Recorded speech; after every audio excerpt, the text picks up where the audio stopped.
Hello dear students, I am Dr. Iram Khan from CIET NCERT. In the second part of the topic of sexual reproduction in flowering plants under the unit reproduction, we will cover the structure and development of the megasporangium or the ovule and the embryo sac along with its types.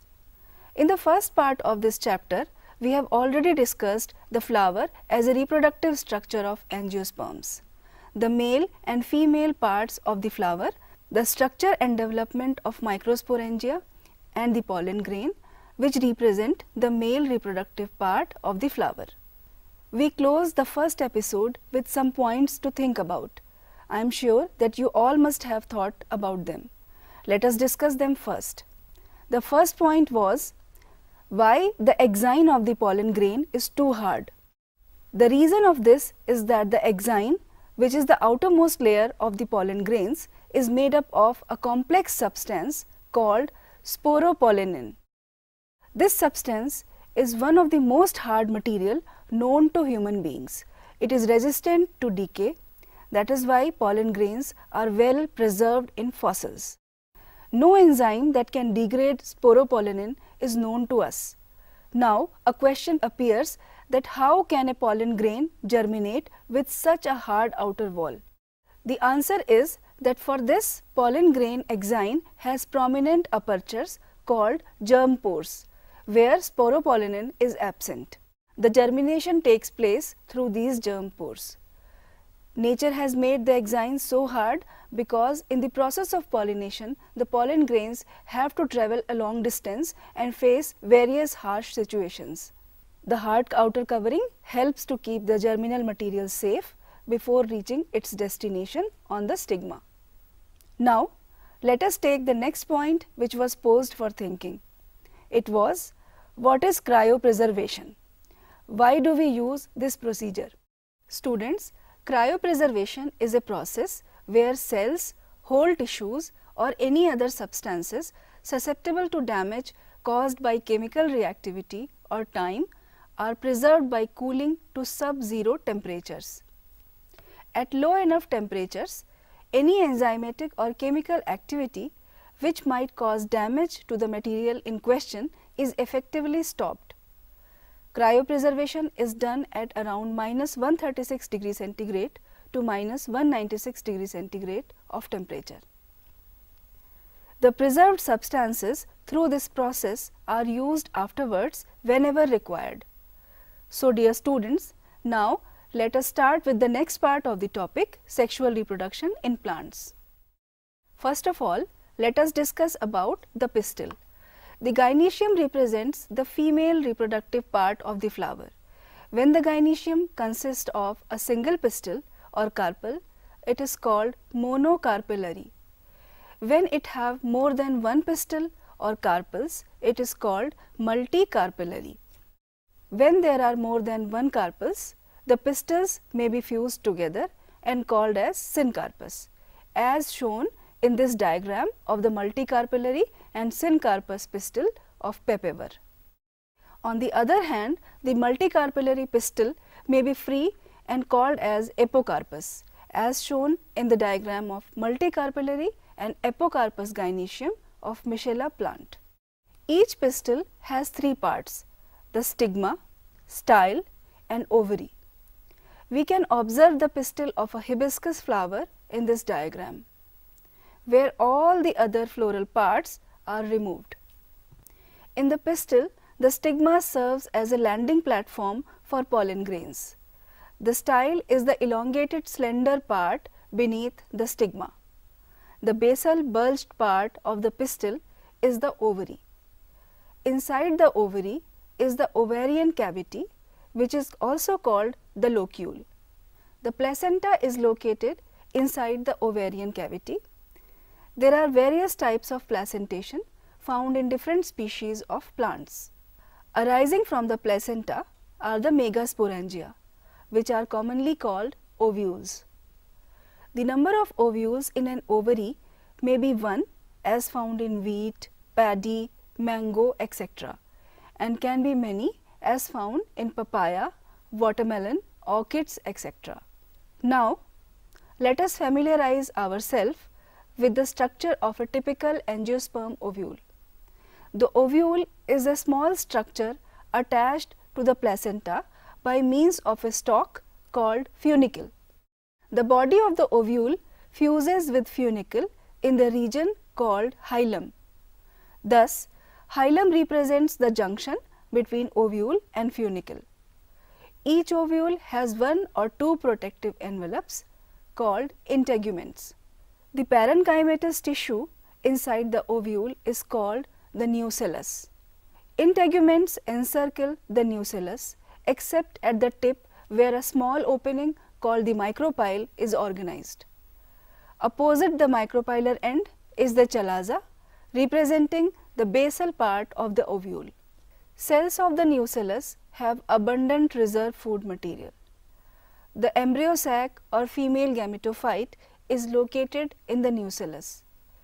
An ovule generally has a single embryo sac formed from a megaspore through reduction division. So, students, as we have gone through the structure of the megaspore or the ovule, now let us discuss the process of megasporogenesis. The process of formation of megaspores from the megaspore mother cell is called megasporogenesis. Generally, ovules differentiate into a single megaspore mother cell in the micropylar region of the nucellus. It is a large cell containing dense cytoplasm and a prominent nucleus. The megaspore mother cell undergoes meiotic division. Meiosis results in the production of 4 megaspores. We can observe the parts of the ovule showing a large megaspore mother cell, a dyad and a tetrad of megaspore in these diagrams. Students, let us discuss about the female gametophyte.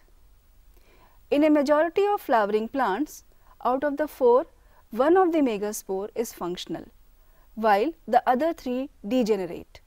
Only the functional megaspore develops into the female gametophyte or the embryo sac. The method of embryo sac formation from a single megaspore is termed as monosporic development. Let us study the formation of the embryo sac in a little more detail. The nucleus of the functional megaspore divides mitotically to form 2 nuclei which move to the opposite poles, forming the 2 nucleate embryo sac. 2 more sequential mitotic nuclear divisions result in the formation of 4 nucleate and later the 8 nucleate stages of the embryo sac. The 2, 4 and 8 nucleate stages of embryo sac and a mature embryo sac can be observed in these diagrams. Students, it is interesting to note that these mitotic divisions are strictly free nuclear, which means nuclear divisions are not followed immediately by cell wall formation. After the 8 nucleate stage, cell walls are laid down, leading to the organization of the typical female gametophyte or embryo sac. The distribution of cells inside the embryo sac in the diagram of mature embryo sac. 6 of the 8 nuclei are surrounded by cell walls and organized into cells. The remaining 2 nuclei called polar nuclei are situated below the egg apparatus in the large central cell. There is a characteristic distribution of the cells within the embryo sac. 3 cells are grouped together at the micropylar end and constitute the egg apparatus. The egg apparatus in turn consists of 2 synergids and 1 egg cell. The synergids have special cellular thickenings at the micropylar tip called filiform apparatus, which play an important role in guiding the pollen tubes into the synergid. 3 cells are at the chalazal end and are called the antipodals. The large central cell has 2 polar nuclei, thus a typical angiosperm embryo sac at maturity, though 8 nucleate, is 7 celled. The 8-nucleate embryo sac development was first studied in Polygonum. Hence, it is also called Polygonum type embryo sac.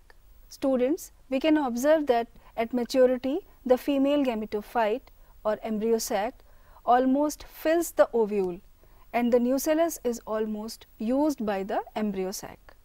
A fully developed embryo sac with the nucellus, integuments and funiculus together constitute the mature ovule. Now, let us see the types of embryo sac. Students, here we should mention the name of Dr. Panchanan Maheshwari, who is also considered as father of angiosperm embryology in India. He has classified the female gametophytes of flowering plants into 3 main types. This classification is on the basis of the number of megaspore nuclei taking part in the development. The types of embryo sacs are, first one is monosporic embryo sac, the second is bisporic embryo sac and the third is tetrasporic embryo sac. So friends, with this we have come to the end of the second part of this lesson on sexual reproduction of flowering plants. Here we have discussed the structure and development of the megasporangium or the ovules and the embryo sac along with its types. In the next episode, we will focus on the process of pollination and its kinds, pollen-pistil interaction and artificial hybridization. The point for thinking for this part of the lesson is which part of the gynoecium develop into fruit and seeds. We will discuss this point in the next part of the program. With this, I conclude this episode. Thank you.